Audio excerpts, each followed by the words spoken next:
Sorry.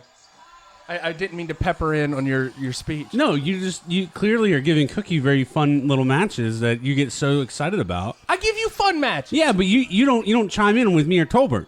You get really excited about Well, Cookie writes a monologue, and I like he sets you in the mood, and you get it's all good. Just because Cookie's been the MVP for the past month. Cookie's ever since Cookie introduced the top four. Cookie has been the favorite son.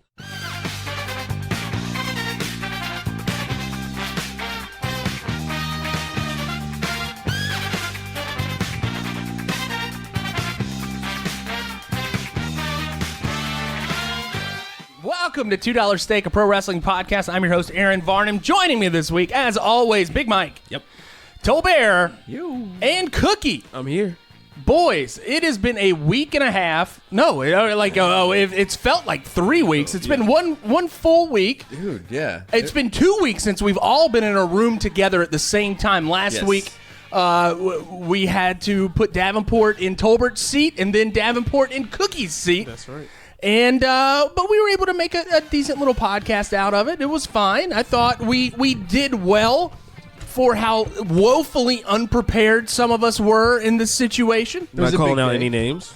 It was a big day. A lot going on. I had Friendsgiving. I went to a wine event. Now, I didn't call anybody out, but the guilty party stepped forward and actually called himself out. So give me your excuses. What? So Katie's birthday is usually, my wife's birthday is usually on Thanksgiving or the day before, so it gets a little overshadowed. So we took a night to have a nice dinner.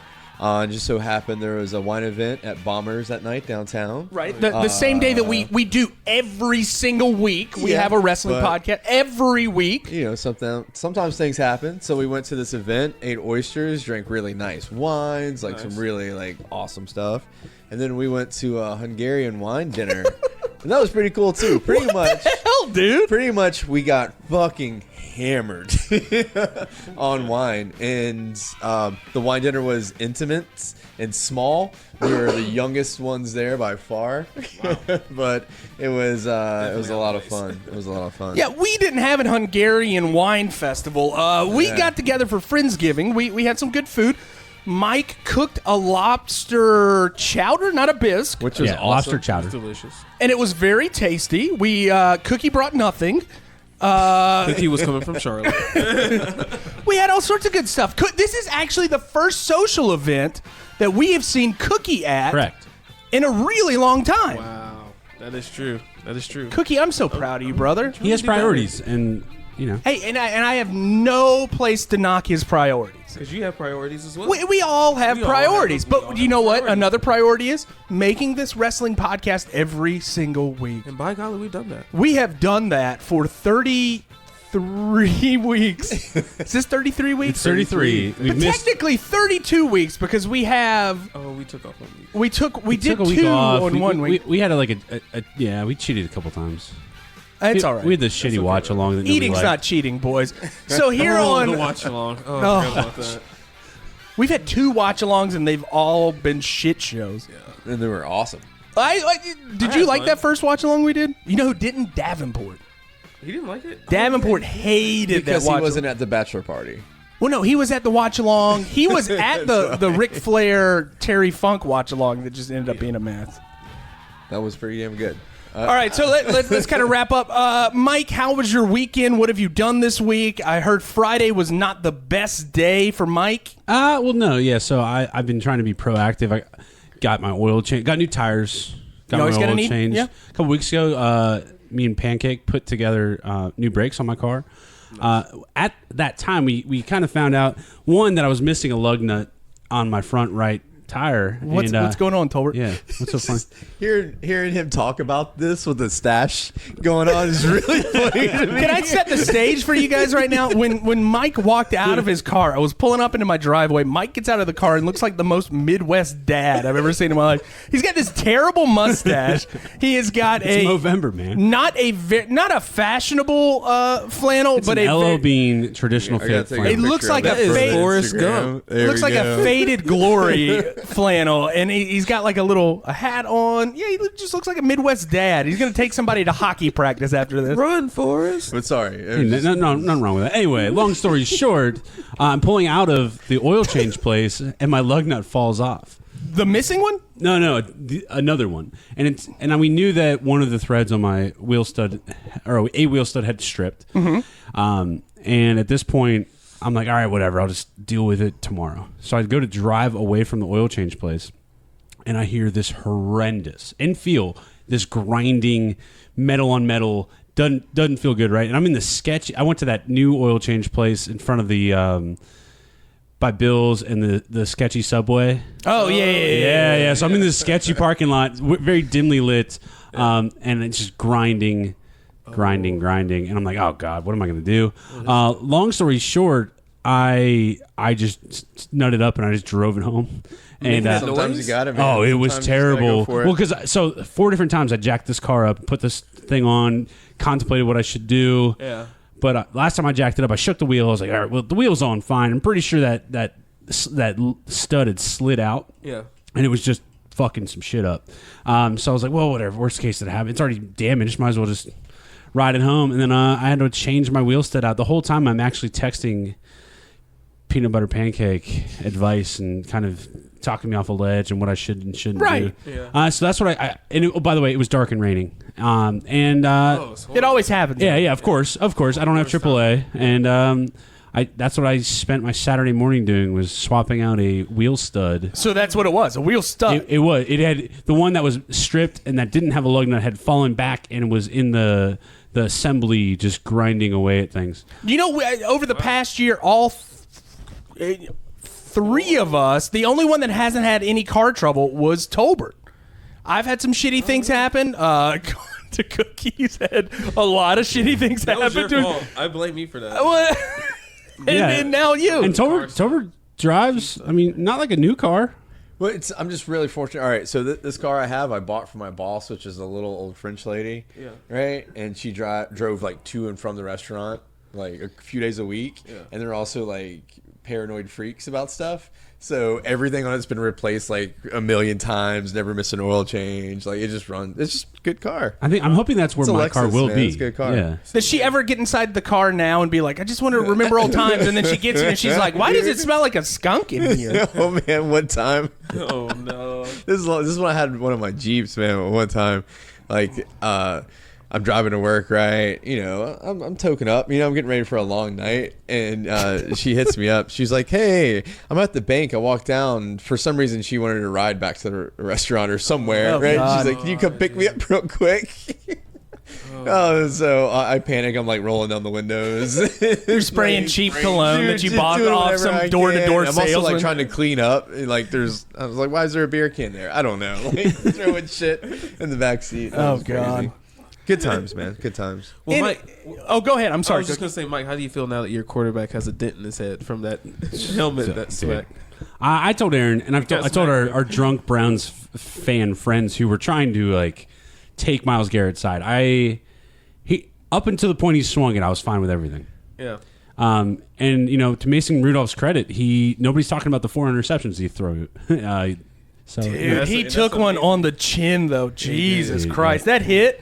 Like, I'm really surprised, one, he didn't go through concussion protocol. Yeah. again, Two, yeah. I got back honestly up. didn't realize that. You got to appreciate the tenacity, right? Dude gets hit late, gets his helmet ripped off, which, by the way, does not feel good. No, it sucks.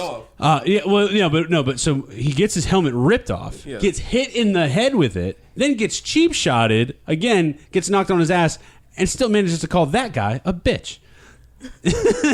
God bless those Steelers, right? Am I right? Oh, man. It's the worst thing the Steelers needed. This is not what the Steelers I mean, need, sorry. dude, our it's terrible. It's like a high school offense out there. You right know now. what? Wasn't busted open, though. Was not Was believe it. not busted open. No color. It's No a hard work. No hard A work. Knew it. It's a fake helmet. Anyways, let's talk a little bit about what we were. So last week we talked about Starrcade. This week we are talking about a pay-per-view that was created to combat Starrcade. This is called Survivor Series, and people brought Vince McMahon's. I'm about to burp. I'm sorry. Disgusting. Edit that out, please. I can't edit that out. I'm sorry. So Vince McMahon created this as a way to combat WCW or NWA's pay-per-view. Yeah. So this week we have got 3 matches. All 3 matches were at various points in times, and they were all at Starrcade. Or no, God, dang it, Survivor Series, whatever we're talking. You're supposed to be producing this show, Mike. I already told you what to do and not to do today, and you've already messed it up once. Oh, wait, what did I do wrong? Well, you just called Survivor Series Starrcade. But what was the other thing I did wrong? That was it. I said you already messed it up once. In the burp. The burp's gross, yeah. I can't help it. I'm sorry. Well, don't burp into the mic. Man, Howard Stern does it all the time on his show. Yeah, you're not Howard Stern. I'm not. One more strike and you're out, Aaron. And then I'm leading this podcast.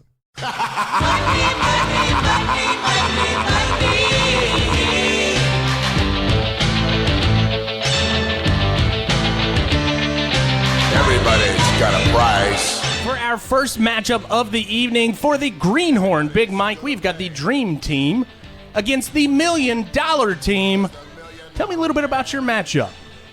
So this is Survivor Series 1990, November 22nd. First, I had a question while I was watching this. So now they do Survivor Series, it's like SmackDown versus Raw. Right. Or now it's NXT, SmackDown, and Raw. What did they do? How was it set up before all that? Like before SmackDown was a thing? I mean, honestly, it was just storylines that they could kind of get heels on one team and faces on one team and put them together, or they would do like weird alliances, you know, like this guy shouldn't be teaming up with this guy, but let's see how it's going to work out in this team. Or during the invasion angle, they did WWE versus WCW. Yeah, I mean, like any ways that they could get 5 people traditionally together in a matchup, it worked out. Gotcha. All right, so then we got Roddy Piper on commentary. Yes. Right? Jesse Ventura? Maybe. No? Yeah, I think it was him. No, it was not Jesse. I thought it was Jesse and then one other guy. And Gorilla Monsoon was the other guy. It's not Roddy. Okay. No, Roddy was there. It was Roddy and Gorilla. For sure, Roddy, because he was putting everybody over. Yeah. He did really good. Yeah. So they start coming out. So Dusty comes out. And then Coco Beware. Cookie Beware, we think that he should be for Halloween coming up. And then the Hart Foundation. The Hart Foundation. Jim the Anvil Neidhart, who was Natty Neidhart's father. Okay. And then of course, Brett. So then they're facing Rhythm and Blues, or as I couldn't remember the name, I called them the Blues Brothers. Right. So that's... Might as well be. That's the Honky Tonk Man and a hair-dyed Greg the Hammer Valentine. Yeah, very, very just for men. Oh, it was terrible. It was obnoxiously dark. Yeah. Thank you, Aaron. And then we've got $1 Million Man, Ted DiBiase. And was it Virgil? Soul Train Jones. Yeah, that was Virgil. That was but he comes out. So Virgil does not actually participate in the match. No, thank God. And then the bodyguard. Then we have... There's just so many people right now. Like it was hard for me to keep track of this, but then we have the original, and this is Undertaker's very first WWE thing, right? Correct. Yeah. So this was his debut. They had been doing some stuff previous. Brother Love. Yeah. So you've since told me it was Brother Love. I put down Undertaker came out with Matt Foley. He kind of looks like Matt Foley. I can see that. But this is also predates Matt Foley. Does it? Really? Yeah, Matt Foley was like maybe like 91, 92. Okay, yeah. So anyway, Undertaker comes out escorted by Matt Foley. And he's got, I wrote, it's a mullet. Undertaker has a mullet. Right. Purple eyeshadow under his eyes. Right, he's a dead man. And then he's got a Peter Pan sleeves. Peter Pan? What does that mean? You remember Peter Pan from the Disney where? Oh like, yeah. It's got like the sawtooth, the sawtooth around it. Yeah. So they're clearly this, and it's original music. Like they didn't change that. They later like made it cooler. Yeah, they've added sound effects. Yeah, and so Undertaker, he's green. I'm a greenhorn, but Undertaker looks a little green in terms of visually. His hair and sideburns, they look kind of like he should have been in the Count of Monte Cristo movie, like just old school. And then I'm not a fan of like the fluffy mullet the Undertaker has. Well, that was a thing in the early 90s. I'm more of a fan of the greasy, like wet hair Undertaker. Is it cool to be able to see the evolution of somebody like that? Well, and I'll go ahead and just jump to it. Like it was cool because I know what he became and who he is now. Right. And you see 3 or 4 of his like main moves during this match. Mm-hmm. He hits the tombstone. The only one he didn't do was the choke slam. he does the top rope thing. Yeah, and he actually He didn't hold on to anybody. He just did it. He almost slipped.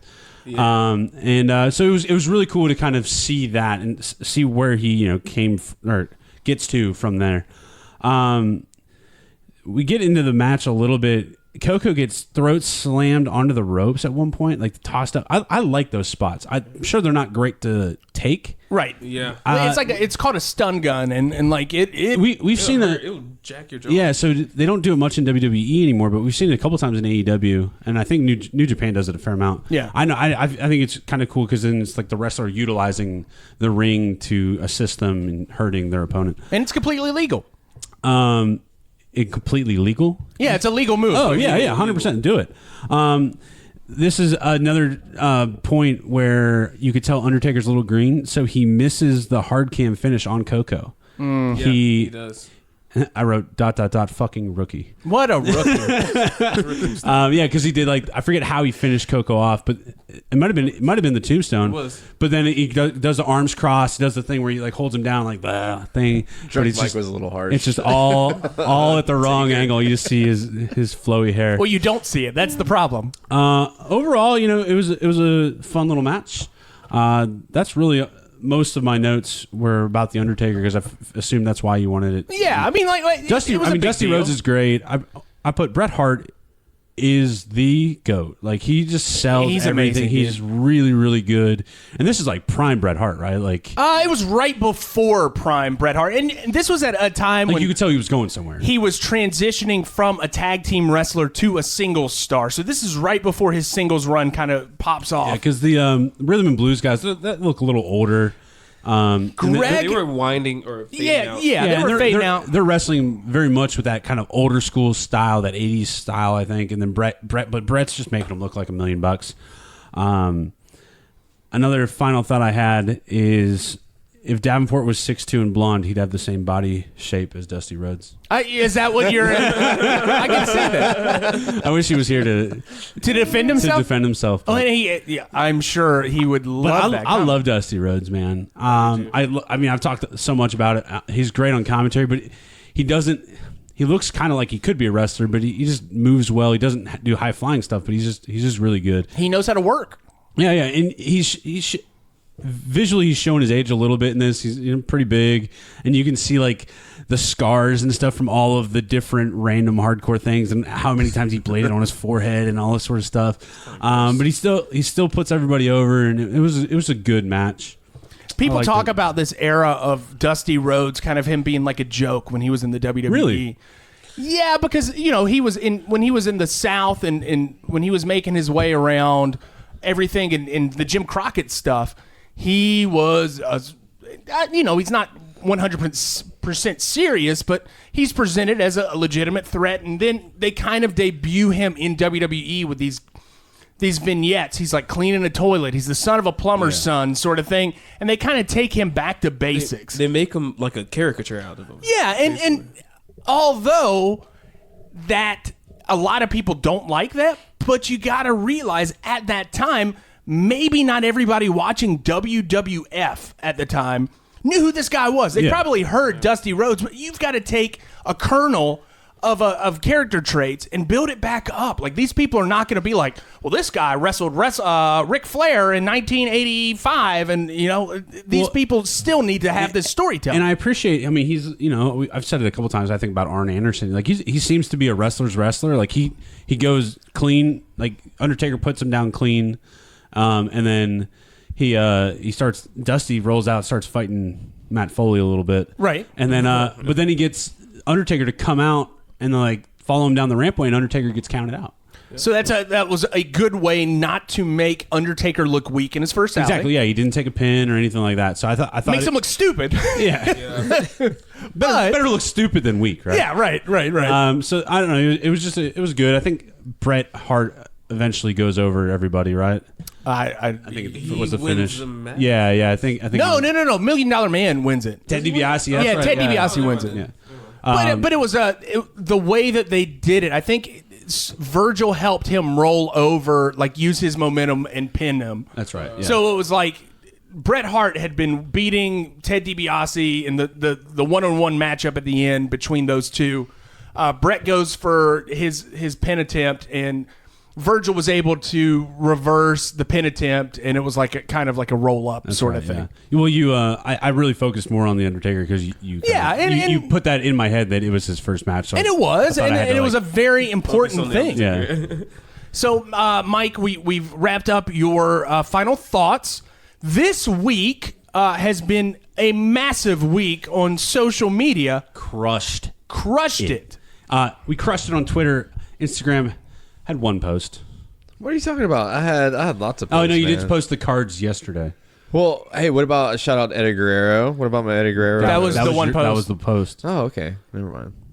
The other post was 7 days prior. It was last Sunday. But anyway, while Tolbert is just slaving away on the Instagram, I'm over putting in some hours and some effort in on the Twitter. I thought Big Friday we got a like from the Carolina Panthers. Ooh. I thought that was going to be the top spot, and then Saturday happened. I'm still getting notifications. Saturday was a glorious day for $2 steak on Twitter. Basically, I was like, Oprah, you get a gift, and you get a gift, and you get a gift. Everybody got a gift. Everybody gets a gift. And you know who got over? $2 steak. $2 steak. Wait, no. At two, the number $2, $DOLLARSTEAK Crushed it. I was just like scrolling through, saw AEW posted a "What would you do if John Moxley challenged you to a fight?" Right. And I dropped the Grandpa Simpsons gif where he walks in, sees Bart, walks out, and Grandpa did not want anything of that. I was the second post on that, and we ended up with 4,100 impressions. Wow. Look at you. 112 engagements. 44 of those were likes. How many followers did we get from that? None. All right. But you know what? People saw it. And then literally, it's all about brand awareness. Yeah. And meanwhile, my 95 followers were satisfied with quality, well thought out content and not cheap plugs. Well, throwing back to Dusty Rhodes. This is the worst. I'm driving, right? I'm at a red light. I get on Twitter. We don't condone tweeting while driving. I get on Twitter. I see AEW has another post within 30 seconds, and I see it. And I'm like, I got to put something. Didn't have time to type anything. All I sent was a Dusty Rhodes just like shaking his head and wagging his finger, and that did pretty well. That got a couple likes. Nick Aldis posted something. Our boy Nick Aldis. And I said, hey, can't wait to catch up with you at WrestleCade. That got a retweet. Hell yeah, I don't know what that was about. Like she that was not didn't even follow us, but she retweeted it. There you go. There you go. I am so proud of our social media presence by both of you boys. Maybe I'm very proud of you, Mike. Tolbert, I am not as proud, but I'm not disappointed. Okay, that's good. I'm not disappointed. Instagram's a different beast. You don't just run up. You don't just run up on like quality content like every day. You're about such wrestling. a hipster. Oh my but god. Sometimes you do. Sometimes people leave wrestling cards at the bar. That's amazing. There. Somebody tracked you down. They didn't know your name. They just knew didn't the know my wrestling name. podcast. Hey, is that guy that smokes a lot of marijuana? Like he works here, right? He thought it was one of the other bartenders, and it wasn't. But he was like, "Hey, got these wrestling cards. Pick one, right?" And so Lecter picked Dusty Rhodes. It was a great Dusty Rhodes card. And the guy got drunk and left the rest of the cards. So you got Barry Windham from that. The Widowmaker, Barry Windham. Yeah. And then Lecter also has some awesome wrestling, old school wrestling cards. Yeah, but that wasn't a part of that post, though. I know. I posted it a while Weeks back ago. You did awesome cards. You did though. say that you were going to tell us about other things that people have left at the Oh, bar. dude, that's definitely the coolest. Like, oh shit, this guy left wrestling cards, dude. Dude, you would be so surprised at the amount of shit that falls out of people's pockets or they leave Tell behind. us some other cool Mainly things. drugs. A lot of drugs. That's not that dude. cool. What's cool if you do drugs? Like, Yeah, it's cool if you do drugs, but if you find drugs, do you really want to do them? No, exactly. This is the most anticlimactic. All right, so back to professional wrestling. So we also, speaking of that tweet that we're going to, what is it? Not next week, but the week after. The first weekend in December, you guys are going. Well, I guess it's the 29th. Is it the 30th? It's the 1st of December. 30th, and okay, 30th so that's Saturday. 1st. So if you guys are going to WrestleCade, all 4 listeners, any of you, we are going to WrestleCade, and we're going to be walking around. Maybe Tolbert has claimed that he's going to have T-shirts made, but I think it's just going to be a Sharpie written on the back of a shirt that says $2 stay. Yeah, it might be some spray paint stencil, or it could be a professionally screen printed. I'm going with spray paint stencil. We'll see. I've reached out to some people. I'll paint let you guys know. All right, so we will be going to WrestleCade. So if you guys see us, we're going to be trying to go up. We're going up on Saturday. We're going to turn and burn, go up there, hopefully get there so we can meet the great Muda. That's all we really want to do is meet Muda, correct? Well, And fake Sting. That is Sting. Sting. Oh, sorry. So this week, Tolbert was so excited when he looked at the WrestleCade lineup and saw that NWO Sting's going to be there. And I'm like, Tolbert, you do know that's not the real Sting. And he's like, oh, no. But we get to meet Muda. It was one of those, like, I realized what I texted as soon as I texted, and Aaron called me out when I texted. I was like, oh, it's already too late. I don't want to hear about this. You get to meet the Patriot. Yeah. Nick Aldis, I think, would be a cool thing. But we're going to go up there. We're going to try to walk around, kind of just There's going to be chill a out. lot of wrestlers there. There actually. is gonna be a of people lot. in We the went through the indies. list. There's at least 100. It's ridiculous. I and they hope- keep adding. I hope you guys have fun.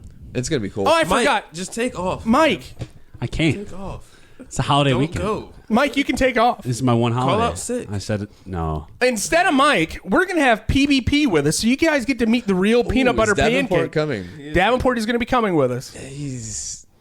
We'll see what kind of time he has. I don't know. I was going to say. It's going to be, I think it'll have fun with us. I mean, Is there booze at WrestleCade? Because I think there is. If not, we can probably. He's going to start yelling that it's all work. Mike, it doesn't matter if there's booze or not. We're going to be drinking. Yeah, we're gonna have a great time. really we're gonna have matter. fun. You know what? If I'm there's going to be booze or saving not. lives in Brunswick County. So we're probably gonna be radio silent for a little while, and Mike's gonna be like chomping Guys? at the bit, like trying to. What are you guys doing?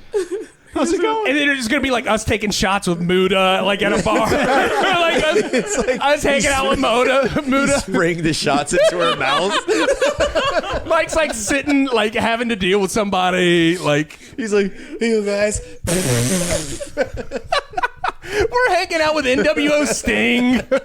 It's like, Sorry, Mike. Oh, man. All right, Mike. Now, Wait. Yeah, Can we talk about something real quick? yeah. What? The fact that WWE 2K got taken over. That was a little interesting. Wasn't that? It was crazy. The fact that I was watching it live, I was just like, this is a first. Yeah, Cookie was breaking news in the wrestling chat with, and it's social media. We could talk about it. Was that on Friday? That was Friday night. Because it was during the football game, and I get a picture of somebody with a Paige's face, and I just felt really uncomfortable to open that up in a high school setting. Thanks, Cookie. I was hoping the Facebook background would like. No. I thought it. Yeah, it was a little interesting. From a corporate standpoint, how do you just let that happen? Because it was not WWE. I know, but still, like any corporate. I mean, so you're saying that your Facebook page is more secure than WWE 2K? No. Yes, mine personally. Yeah, that's what I'm saying. That's what I'm saying. But also, you've got all these hands in the basket that are like everybody, like this person Everyone can do has the this, this password. person that can or do so. Yeah, this. somebody probably got fired and was just like, I'm done. Right, and they didn't take the credentials off of that. That's what happens. It's social media. Anyway, so look that up on the internet if you're curious. See what they did. They posted a Chris Benoit thing. Chris Benoit background, yeah, Man, and a fuck bunch of that dude. AEW stuff. Fuck Chris Benoit. All right, so Mike, it is time for your shit list. All right, so shit list is a little short this week. It's Wait, okay. you say that every week. It's fine. Just Yeah, no, go with I'm it, just brother. saying it's short. So we got into a little Twitter back and forth with somebody this week, all because I asked for a link. So Because you're lazy. What exactly happened? so I forget who posted the original thing. It was Sean Waltman. Yeah, so he posted about a match, and then Brandon Stroud, who does Uproxx's wrestling coverage, said that a different match was really good too. And so I just responded back, link, question mark? Like, just, throw it out there. And Sergio Renaga took great offense that I would ask for a link. And he said, well, you could have just looked it up yourself. And then I text back kind of, whatever. I was laying in bed. I'm like, dude, I'm inherently lazy, and I was just hoping to click on a link. And then he's like, and then somebody else said, well, you don't deserve to watch it. But Sergio then kind of, or no, we had somebody come to our defense. Yes. This was, They said just post the fucking link. and we're just sitting in the background. These two guys are going after it. Sergio Renaga at RayPunk517 with 30 full followers. He was just not having it. He was just really, really upset. At one point, very graphic tweet that I'm not even going to read, but it involved like self pleasuring and It made me laugh out loud. yeah. And but I went through his Twitter feed, and he claims to not be an angry man, but this man is definitely angry. He apparently has a kid though, and so I'm scared for that child, and they're gonna grow up. Aaron and I talked like the world has just become such a more like an This angrier world place. is so angry. Yeah, and especially on Twitter, man, you are either like really loving something or really hating something. You're only on Twitter to do two things: love or hate. And meanwhile, we're over here just kind of just loving wrestling. Yeah, we just want to talk about wrestling. Anyway, long story short, RayPunk517, aka Sergio Renaga, you have made Mike's shitless. You took so long for that. I forgot what the guy's name is. I'm literally looking at you in the eyes because I'm waiting for you to kind of like key in on that. But you say his Box name. that It's like whatever your name is. You just made Big Mike's shitless. All right, is that how we're? That's gonna how do it goes. That's how it's been going for the past month, It Mike. hasn't gone well. We've done one well. All right. Botches. Second Another person, botch. thing, company on the shit list. Hot Topic.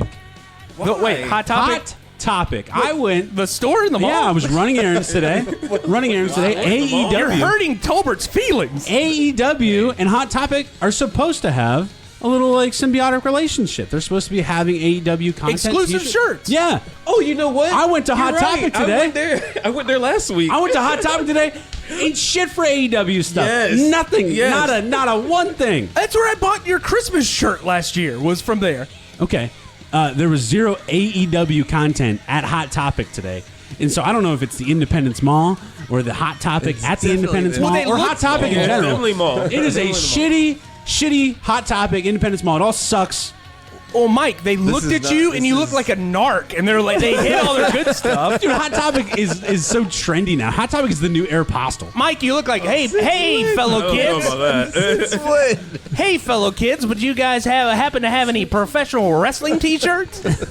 Anyway. Guy's definitely a cop. All right, guys, Guy out of here. Hot Topic. You've made Big Mike's shit list. 3 minutes and we're out of here. The clock is ticking and we're in the clear. We got 3 minutes and we're out of here. We got 3 minutes and we're out. We got Cookie, give me your top 4. Oh, mid laugh. Okay, here we go. Oh my God, Cookie. Monologue time. It was the best of times. That was not what I was gonna say. Let me clear my throat The again. definition of Survivor Series. I love you. I hate you. I can't live without you. That's how I'm starting this off. This pay-per-view is the most 2000 thing ever. So 2000s. Signs. There was a sea of them in Madison Square Garden. And oh man, did I love that set. The wrestlers would come through the two doors in front of the doors was like an LED display of their Titantron or video package. And you have JR and King on commentary, so everything is like just right in the world. That's how it felt. It felt right. It felt right, man. I It like just the felt door right. thing. I did too. Wasn't Like, it kinda it's cool? kind of cool. Yeah, It was Let's do more neat. of it. And Mike, I have a question. Yes. Madison Square Garden. Yes. Is it like a very small arena? I've never been to it. Never. So I think really it's just seen it. all I know I of. mean, it's a decent size arena. Yeah, I mean it's huge. I mean, like I've been Why outside is the it, doorway that way though? You know how they have. bro. I don't know. It looks like a theater entrance, I guess, from one side. Maybe there's like a street. I just entrance. remember in the Royal Rumble they did the same thing whenever they've had Yeah, Royal I forgot Rumbles about there. It's like a weird setup there, and it's probably this place is massive. They have concerts there weekly. They have hockey games. It They always have looks basketball small. games. I don't know with wrestling events. It looks small. That's why. Oh, I mean, like it's probably just a weird setup. I like it. I do It's too. interesting. Anyway, a little backstory behind this pay-per-view. The Survivor Series, you not only have an untraditional 6-man tag team match, but in this main event you have the first ever elimination chamber match. That's right. Yeah. So you have 6 miles of chain or some shit like that. I don't know. You have 2 men in the ring. 4 wrestlers are encased in a plexiglass pod. Every minute a new wrestler comes out. The last one that survives wins the match. There you go. Just in case someone wanted to know. But I mean, they're cutting to like the WWE restaurant in Times Square. Like That thing was so. Was that very a thing? 2000. Yeah, That they was had a thing, restaurant man. in Times Square. They would have like matches there, and then they would have like that some weird shows produced there. Would they sell like Hot Pockets and Mountain Dew? Yeah, I'm sure it was not good food. That's what Stacy Keibler with the those jeans. Oh my gosh, yeah. Anyway, Mike was just talking about that. We were just talking about that earlier. All right, Cookie. Lowrider jeans. That's Cookie, get it together. All right, sorry. All right, so we have the Dudleys, Spike and Bubba Ray with Jeff Hardy, and they're taking on 3 Minute Warning. Now, a little history for you guys. 3 Minute Warning consists of Jamal, Rosie, and Rico. Rico really doesn't matter. Personally, I think the WWE ran that gay gimmick with him far too long. Far too long. Way too far. Poor Rico. Poor Rico. How talented he was, but they didn't know what to do with him, basically. But Jamal, later be known as Umaga, tattooed beast from parts unknown. Unfortunately, he died less than 10 years ago. God damn. Yeah. Along with him is Rosie, who would be known as the superhero in training. Or the shit. Do you remember that? He used to be the Hurricanes' sidekick. Oh. And then he was also Roman Reigns' brother. Unfortunately, he passed less than 10 years ago as well. It was the best of times. It was the worst of times. It's sad to think about it. But these guys are 6'3", 6'4". They're beasts. They're big huge. Samoan brothers. On their Wikipedia, their combined weight was just shy of 1,000 pounds. God And damn. that's- Are you kidding me? I want to say it was like 900 plus. That's ridiculous. That's insane. No, what I can't believe is that I didn't know that Rico's with OVW. So what we were talking about earlier, I didn't know that they... Do you want me to say it real Yeah, quick? go ahead, So, go ahead. like, I've heard it before. Jim Cornette really had a big, I guess, a hard-on for Rico. Rico, when he was in OVW, was booked as a very, like, top guy in OVW, and WWE got him. Yeah. WWE gave him that, and it was all downhill from there. Oh, my God. That gay gimmick was ridiculous. Oh, it's But, the I mean, worst. it was very 2000s for the WWE. Yeah. That was what they do. Anyway, let's go. Let's go on. to the Cookies, top 4, we number 1. Poor Spike. I don't even know how to describe how he was put through that table or what the move is called, but they basically use him like an inverted pendulum and just slam his face, dude, just face first through that table. Two large men slamming a very small man. I mean, he's like 150 pounds. Yeah, he was tiny, and that was his whole gimmick, was being, like, small guy who could get the shit kicked out of him. Yeah, and keep going. I don't know how he did it. And he... I'm sorry. I love the way after that happened, where they just like the ref starts to just roll him out of the ring. I think they're just gonna roll him.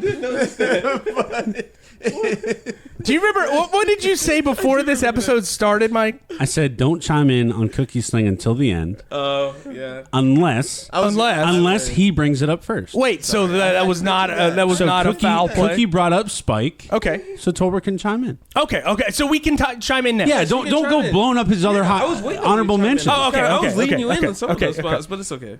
We'll go So from here. can I say one thing about That shit was Spike? funny, though. It was hilarious. Spike was like an English teacher somewhere. I remember watching like After wrestling? Or before was it wrestling? Beyond the Mat? It was. I think it was Beyond the Mat, like that documentary that they had Yeah. like in the late '90s. Jake And the Snake and all that stuff. yeah, Jake the Snake. Before he was a piss drinker, and you hear this like they interview Spike, and Spike's like, yeah, man, like I teach school, and I'm like, what? Are you kidding me? Like, and he like then they show like a compilation of him just getting his head shoved through tables. He was an interesting cat. He was, man. God, Jake this. I feel really bad that I say that every time I hear about Jake the Snake now. The piss drinker. Yeah. But you laugh about it. It is what it is. He drank piss. Oh, man. Confirmed. Allegedly. Confirmed. I think it was confirmed. Man, but yeah, those 300-pounders slamming that, 150-pounder? Yeah, not fair. Just with an ungodly force, too. Like, it was just unnecessary. Great to watch, but Spike probably received a concussion. Oh yeah. Probably. Anyway, Number 2. Rosie getting swantoned. This is a pretty cool spot with Rosie laying like supine on the table. Jeff Hardy goes up to the second floor of the stadium, and then standing above an exit sign, you see Jeff do his signature pose and then hits that swanton, which is just a big old somersault for the people at home. and he crashes through the table and eliminates Rosie. Well, it was his signature pose, but then he kind of does like a fuck it shrug. Shrug. Yeah, whatever.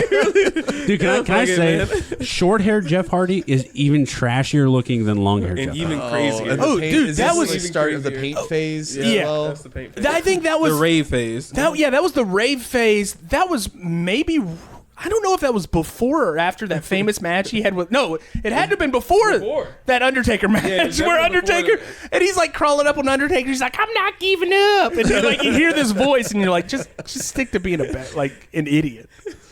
I love that match, man. It was a good match, but like when he was like talking, you're like, ugh. hey, I don't want to do it. And you're like, all right, go back to yeah, camera. but I mean, he definitely had like probably 1 year before he went into rehab. Like before this, like, the this first was- time, right? No, he Yeah, was for the high. first time. To do that, you got to be high as hell. I mean, first off, he's not even wearing his like traditional black stuff. I think this is the only time you see him wear green pants. No. During that era, during that Undertaker wear match, I green- think he had green pants Really? on. I Yeah. think he always wore black. Oh, I'm tripping then. Anyway, let's see here. Number 3. Holy fucking shit! I thought Jeff Swanton was nice, but that 300-pounder coming off the top rope that hit Jeff through that table. Oh my god! That was a receipt. I asked Mike, would he take that bump? And what'd you say, Mike? No. Yeah, no, exactly. Can you That's the biggest can you one he had. imagine Jeff, like, he just jumped 20 feet in the air, just swanton. Now he's got to take 400 pounds of just garbage meat. Yeah, he that just- weird slip off the rail into the table right before that as well. What are you doing, Tolbert? Sorry. Tolbert. I just said. I'm getting there. God damn it! You guys stop botching Cookie's honorable mentions. and things? all day today. I'm just a no good. It's okay. Tolbert. I'm bad and I should be. Yeah, but anyway, so that 300-pounder coming off the top rope, man, that's just a lot of beef jumping on top of you, man. From an elevated position on top of that, there's not a chance. There's not a chance that I would. That's a take lot that of spot. marbled beef, Cookie. marble beef. Marbled Samoan beef. All right, Number 4. all right. Rosie and Jamal joined the match again, and it's now 2-on-1. Rico and Bubba are the 2 lone survivors from their respective teams, and then you get that big pop. You get Devon Dudley coming back, returning to aid his old partner Bubba, and they perform their finisher 3D, putting Rico through the table. 3-minute warning, goes away for good. And I would say it's not Team 3D. It's Well, it was the Dudley Boys. basically Dudley Boys win and Jeff Hardy. There you go. Yeah, I thought it was pretty cool, man. Good little matchup. Let's hear some honorable mentions. I had a little Mike stroke. baited me into that, by the way. What? He baited me into saying that. No, he by did the way. not. Yes, he did. He was talking about all the damage he took. I was like, well, forgot that. All right, I'm Fucking- making a $2 edict that you cannot smoke that same shit that you smoked today before y'all are just got the giggle fits. It's called, it's called birthday cake. Birthday cake? Did it have those little specks in it? Yeah, that's what it's called. I asked That's him what if it had it's a hint called. of sprinkles in Did it. it have the sprinkles? those are CBD sprinkles. I can't do this. Oh man! All right, honorable mentions, man. When you're a weed cookie watching Survivor Series on your VHS player at home, you freaking spaz when someone returns, especially a beloved tag team Right. like the Dudley Boys. Yeah. So that was a big moment for me. Yeah. Just that moment. So like I don't know, like you said, I had goosebumps. Dude, I did. I got chills from yeah, that. I got man. chills. I was like, oh it was shit, awesome. I forgot it because you forget about these Right, things. and then saliva comes out and I ruins it all. love you. I hate. All right, I'm done with that. All right, next one. Jeff Hardy's poetry emotion over the top rope. That was a pretty good. That was a really good spot Yeah. for him, especially during this time when he like botched a lot of spots. Yeah, he had a rough go at it. Bubba uses Spike basically and uses as a human javelin and throws him at Jamal and Rosie. They catch him. Jeff then uses Bubba as a step, catapults himself over the top rope, and taking out 3MW and Spike and himself as always, of course. That was great. That fucking hang time was insane. Oh my god! And then he almost decapitated himself with the table that was like laying right beside the barricade. Anyway, Jeff and Bubba team up for the what up move.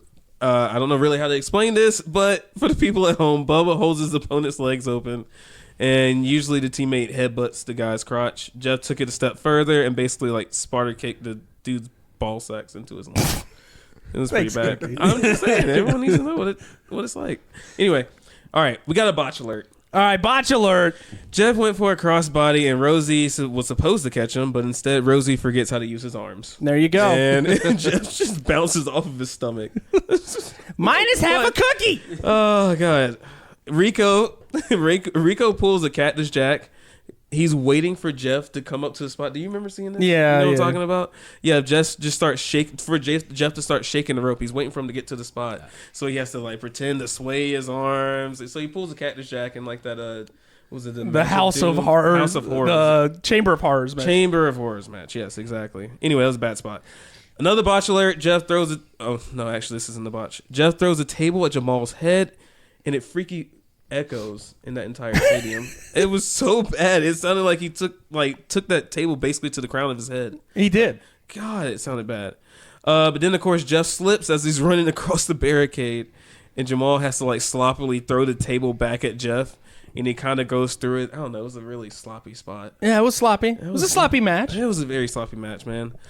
Altogether, though, this match gets 3.5 cookies. Really? See, after the hype last week, I thought that Cookie was going to give this another He 5. took a critical Analysis of it. on And I I be critical about it. yeah, I'm very respectful Cookie. of that. I'm surprised the pop that Bubba got when he said "get the tables." Yeah. didn't make an honorable mention because I didn't know that was his thing. And like he just points to the side and yells "get the table," and the crowd goes wild. It was awesome. It was because it wasn't Devon. If it was Okay. Devon, I think I would have. I don't know. I would have jumped out of my seat or something. I don't know. Probably not. But anyway, that half alone was because of nostalgia. There you go. All because of nostalgia. This was a sloppy match. Jeff had one foot out of the door. Probably the other one was probably in rehab. He's like already on the way. Yeah, I mean, he was battling some demons for sure at this time. But the return of Devon really saved this match. You know, dropping that Reverend Devon gimmick saved his career.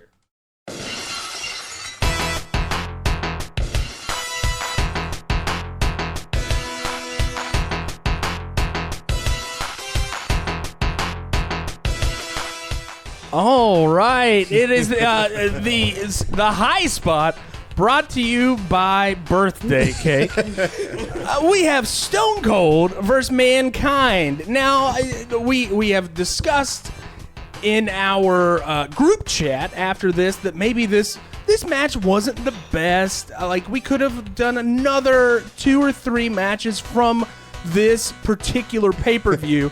And one of those being one of those Dwayne Gill and- Dwayne Gill versus Mankind against Mankind. Or we could have probably done the main event, The Rock against Mankind. or which Al is, Snow versus Mankind as And- well. and you know what? And I'm Wow. going to put down another edict. After this, we can't have another Mick Foley match for Oh, at dude, least. I agree. When Had a you lot- when lot you of cat shit. yeah, I agreed with you on that one. We have just had way too many, and it's my fault. and It's we my had a fault. whole episode devoted to him. I know, and I forgot about it. I love this. I love him so much. so we and salute him, and we're gonna close this chapter in $2 steak. we salute little you, Mr. Foley, for at least we're gonna put a moratorium for at least 15 episodes. 15 weeks. 15 weeks of 50? no Mick Foley. That's 50% of what You're out. done. So this is Survivor Series 1998. It is in St. Louis. I was asking Mike about this because there's so many Steelers So fans. many. There's so many Steelers fans in the audience. But where And, are we at? St. Louis. And so, Doesn't yeah, make we any looked it up. sense. We were like, well, maybe the Steelers played in St. Louis that day, and they didn't. It's about an hour and a half. Yeah, it's about an hour and a half away though. From Houston. Played in Houston. But anyway, so it was rainy, it was shitty outside. It's been that way for the past 3 days in Wilmington. So I actually pulled this whole pay-per-view up on Oh, okay. on the network and just watched the whole damn thing. And I'm actually surprised that Cookie hasn't stolen my credentials as well, because everybody now has my credentials for the WWE Network. Don't tell them that. Oh, sorry, Yeah, go WWE. Yeah, go ahead and send those to me. I got you. Cookie. They're saved in my Gmail under random important things. Anyway, so I had access to the network. And, It's because of that Roku I got you for your wedding. and it's amazing. It's awesome. So match starts with Mick Foley. He's dressed in a tuxedo when he comes out. He's got the Hardcore Championship belt. And he's been dressed up. He's been adopted and taken in by Vince McMahon, and he refers to him as his son. He's going to be the corporate champion. There's all these promises to him. So he has made it all the way through Survivor Series. So this is they set it up so he would, right? Yes, Yeah.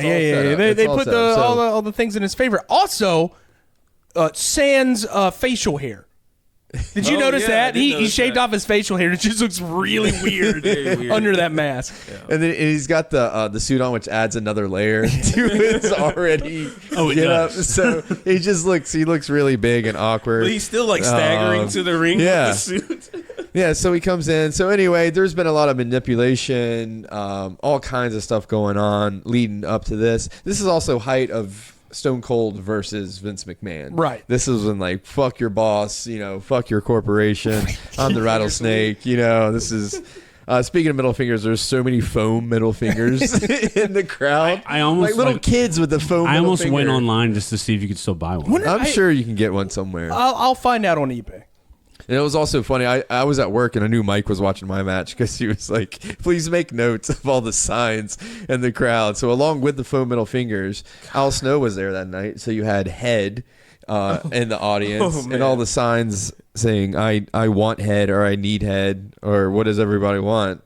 I don't know if you could buy these heads at the merch stand. Do you know Probably that, not, Varnum? Could you man. buy, or did people just go out and get mannequin heads? I'm not sure. Yeah, that's it. Maybe I don't remember. Those Anyway, days. a lot of mannequin, a lot of signs. There was a lot of, what name was there? A lot of Joes in the crowd. There was like 16, like I'm Joe signs. Anyway, it was just a terrible error for the signs. I don't know how anyone saw anything. Between you and Cookie's matches, it was just a terrible Just time. ridiculous. I like the for signs society. as a at home viewer. I like this. So also honorable mentions for the crowd, the cosplayers that were in the front row. You have a full-on gold dust. Yeah. Fully I noticed committed, that. I fully did see committed to the character, Fat face gold paint dust, and all. Yeah, fat gold dust. You also have a Kane and a Mankind, right? Yeah. like he's Socko and everything. But great crowd. Everyone's super into it. There's a lot of great shots of the crowd. There's a lot of little kids going fucking wild and doing stupid shit. I was that kid, Yeah. but Barbara would never have bought me a foam middle finger. Oh, So- I flipped my neighbor off and got in trouble for doing that. Yeah. 'Cause Stone Cold Steve Austin, man. Gotta And this love is him. also the height of Suck It and New Age I got in Outlaws trouble for and doing that as well. all that too. So just prime Attitude Era. Anyway, we've been with Mankind all night long. This whole storyline going on. He makes his way through the crowd. The glass shatters. Crowd goes nuts. This is the second time for the night because Austin wrestled Big Boss Man and won over DQ. He's also injured from a nightstick attack from Big Boss Man. Can I mention that he is selling his arms still into the beginning of this matchup? Yeah, definitely. He comes out holding the Unlike limp arm. wrestling today, where they sell They don't it sell it. for 2 seconds. the private party guy, he sells pretty well through the whole match. The Young Bucks do not sell. Yeah, They well, don't sell it. They're like, man. That's oh, real. my leg. And then he's like, ooh, kick. I can do it now. It got better. that's why we call them the young fucks, right? That's what you have come up with. I'm pretty sure Cornette came up with that. Yeah, probably. But yes, yeah, it is awesome to see him. It just really draws you in. You're into this. And, I was laying on the couch and I was super pumped, man. I was just super into this match, man. It was great. It took me back. But anyway, he sells it great. He gets to the ring, goes right into just whipping his ass. Classic Stone Cold stomps and his kicks. And there were some snug kicks and punches in there. Yeah. Because this Mankind and Stone Cold, sometimes over the years, his kicks don't look the best, They're anyway. Some really snug moves. I appreciated it. Any offense that Austin put in, Mankind, Mick, whatever. I'm going to say probably both during this. Yeah, that's fine. People know. Counters it immediately. And it just goes back and forth. It didn't go too fast, but it was very well paced. And as soon as one did a move, another countered immediately. It was constant back and forth. So I don't know how they just didn't wear themselves out during this match. These guys have probably worked together Yeah. a ton, too, even in WCW. So I've already gotten off my notes. Anyway, they get into it, and they're going back and forth. Some really crisp moves. Right into it, you start hearing boos from the crowd. It has a weird entrance. It's kind of offset from behind the crowd. The tunnel is. It's a big skull. They're coming out. It's a badass skull. It's kind of like Stone Cold-ish as well. Right. So they're coming out. You hear boos from the crowd, and you're like, who are they booing? And it is Vince McMahon in a wheelchair. The greatest, one of the best shots in WWE history is Vince McMahon coming out in that wheelchair, flanked by his cronies. His henchman, which is Jesse Ventura. No. It's Pat Patterson. Pat Patterson. And Gerald Briscoe. And is there only two? Yeah, at the time there was only two. Okay. Anyway, he comes out with his henchmen. They make their way to the ring, and they immediately go ringside and start taunting and yelling. His henchmen kind of surround the ring a little bit and give like the security pose. So the odds are stacked against Austin. You don't think he's going to make it out of this, but he still just keeps fighting, keeps kicking his ass. We see the first tease of a stunner, right? And Mankind gets scared. He runs out of the ring, just scared like a little bitch. He doesn't know what to do. He's in it over his head, right? Runs to the henchmen. They're like, hey, man, what are you doing? You got to win this for us. You got to take him out. We need Stone Cold out of the way. Stone Cold immediately goes down the rampway. We have a head-to-head collision. It was awesome. We have a meeting of the minds. He headbutts the henchmen together. Goes in on Mankind, teases a DDT. We're thinking he's going to take a DDT or a pile driver right on the ramp. We see a big backdrop. You see Stone Cold take a huge bump. Yeah. It was this before or after his neck injury? This was after. This is definitely after. Yeah. So seeing him, I was thinking about that. He's got the knee brace on, so I was thinking about some of these bumps he was taking. But it takes a big back bump on the ramp. They make their way towards the ring. Stone Cold gets a little offense, and then we get a cool little spot on the outside of the ring where he goes to slam Mankind's head into the steps. He reverses it, slams Austin's head into the steps. I thought he got busted open a little bit. You kind of see it at the end of the match. He's got a little color going. He's got a little blood. But that leads to them back in the ring going at it. Damn, I completely lost. I came prepared. I wrote all these notes. It's that birthday cake. It's that birthday cake, though. So we get some more solid back and forth. We get a little interference from the henchmen and things like that. At one point, Mankind gets a chair, and a chair comes into play. You think he's going to just end it right here. He goes for a splash in the corner. Austin gets a foot up, stuns him with the chair, not stuns him. Mm-hmm. We see a stunner, finally. We finally see the stunner. We think that's it. And he gets the pin. 1, 2. Well, Vince McMahon hops out of the wheelchair. Everyone is surprised. He's playing this ankle injury. His henchmen and Vince literally grab the ref and pull him out of the ring. At one point, they're just holding him out of the ring. They drop him. He punches the shit out of him. And then he punches the crap out of him and turns complete. Literally knocks him on their ass. Goes Hebner. complete heel. Was it Hebner? I thought it was Mike Chioda. No, I think it was Hebner. It might have been Chioda, but I'm pretty sure that was Hebner. Somebody had a Chioda. Might have been mine. I don't know. Never mind. Disregard. Anyway, Austin's pissed, right? He obviously has the pin. Distracted Mankind gets his steam back, goes back in on him. We see some back and forth. We see some whips. Mankind actually gets the mandible claw on Austin, and we think this is kind of going to be it. He delivers a low blow. He doesn't get disqualified because there's no ref. Everyone's distracted, and hits a second stunner. And then we have the pin. A ref runs in. Yep. We're like, all right, there's a ref here. He's going to win this. It's fucking Shane McMahon. Little fucking fuck boy. Shane fuckboy McMahon. He goes the 1, the 2, the half count, double middle fingers in Austin's face, right? The look on Austin, I love his looks. Those eyes, man. Those eyes he would give people, man. Oh, we're great. Gives him middle fingers. He jumps up. You think he's going to go in on him. But Shane runs out of the ring, distracts him a little bit. Fucking Mankind gets his steam back. Just stop laughing at me, man. Sorry. Gets his steam back. He's distracted. Mankind... I forget how this finishes. How does it finish? I completely forgot, man. All right, Mankind wins it. All right, let's get to the haiku. I got so off track. I came so prepared. I got so fucked up. Anyway. All right, so from here on out, let's use it as a treat to reward for a good episode. Not before the episode. Birthday cake is banned. We're gonna have a 15-episode moratorium on birthday cake. Jesus Christ! I wrote all these notes too. He does have 3 pages. Wait. Jesus What was Christ. the fucking finish? What was the finish? Stone Cold lost. Stone Cold did lose. Yeah. I think Stone Cold lost. Because I watched the whole thing, and I'm thinking about the next match, which was Rock versus Mankind. Right. And then Mankind gets screwed out of the title. Yes. Yeah. There we go. That happened. I mixed up my matches. Sorry. That's fine. Next time That's I'll just fine. watch my match. Not the full version. The Al right. Snow match was awesome too. It was great. The Sable match was So really get good too. to why you're here. The Sable match was great. Sable versus Jacqueline.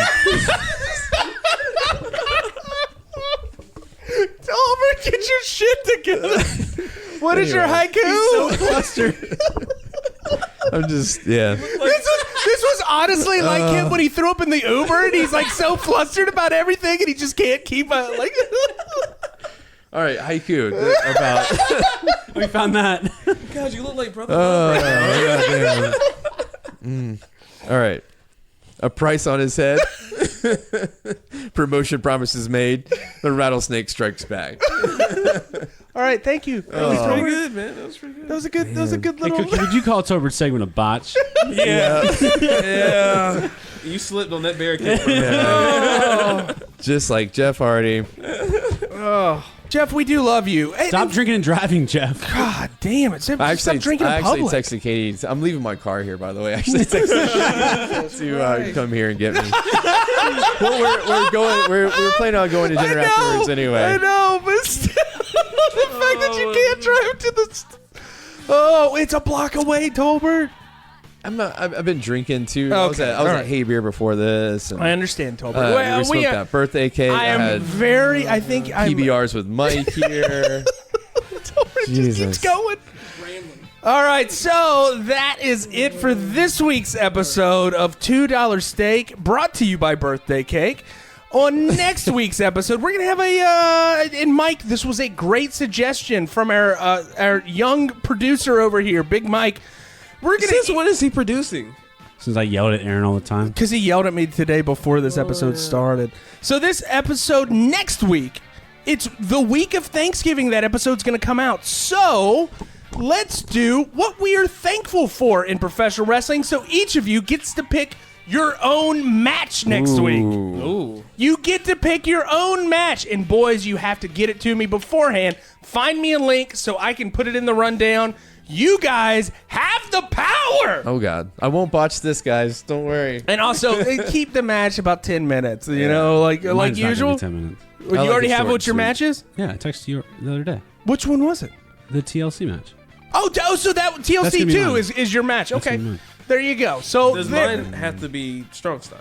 it can be what it's Whatever what you're one I thankful have for, to Cookie. know. Which It's match are whatever you you're thankful putting for? in the oven for Thanksgiving. Okay. There you go. So next week the tables have turned. Oh, how and, the turns table. yeah, there we go. Aaron, you gonna do one next week Yeah, too? you should do one. I sent you guys what I'm thankful for. Yeah, you but- guys want me But to? you should do You a gotta do match. one. You You gotta gotta do do a one. review of a match. I will do a review of a match, and I will already tell you that this match is going to have the revival in it. So there you go. Go ahead and get all hyped up on Cheer One. So I'm going to get hyped up on Cheerwine, and I'm going to be talking about American Alpha against the revival Let's see it. at NXT TakeOver The End, and I can tell you guys all about it. And we're gonna give you some birthday cake beforehand. And I'm probably there will gonna be still have zero. some left. I'm gonna there still will have be some no left. birthday cake before that episode. Thank you for listening to $2 Steak, a pro wrestling podcast. Next week is going to be in another adventure in the lives of us four, and hopefully PvP will be here next Maybe, week. yeah. No more Mick Foley though. No more Mick Foley. Unless they're thankful. You guys are done. No more Mick Foley. I'm Thank thankful God. for some other things. I'm very thankful for Mick Foley, I but- can feel that we're gonna have a Sting or Vader match coming from that. Hey, did I ever tell you guys that time I saw Sting and Vader in Hey, Facebook? I might surprise you guys. You don't know. Oh, You already know what my know. match is gonna be. it's gonna be a Finn Balor match. Of course it is. There we go, folks. Listen to us next week. Thank you for listening this week. And what? Saliva, play us out. I love you. I hate you. I I'm can't. gonna live- cut his Nope, mic. me. He's out. I cut his mic.